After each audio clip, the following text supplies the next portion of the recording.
I'm Jeff Shiver, Managing Principal, People and Processes. Today I wanted to share a tip with you around grease guns. If you think about a grease gun can actually be a deadly weapon. And you say, okay, well Jeff, deadly weapon, why? Well, do you realize a grease gun can put out, 10 to 15,000 pounds per square inch of pressure?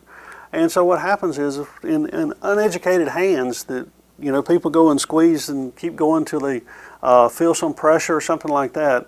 What happens is the seals they blow the seals out on the equipment and the bearings or whatever the case may be.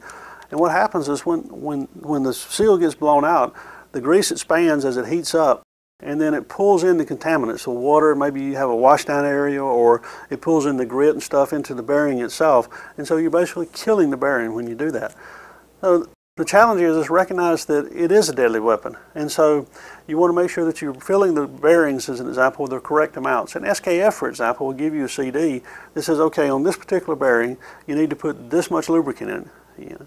Well, how do I know how much lubricant I'm putting in there, Jeff? Well, you actually calibrate your grease guns. How many shots equals an ounce, as an example? And then you compare that against the CD with SKF. That's one option. Also, you want to make sure that you color code your grease guns, so that your storage containers or your grease tubes match this particular color that reflects on the grease guns, and the zerk fitting on the grease fitting itself on the bearing or whatever, it actually has a color tag that matches that grease gun. So that way we can minimize errors and make sure we're putting the right fluids in the right places. Hope you enjoyed the tip. I'm Jeff Shiver, Managing Principal, People and Processes. Have a great day.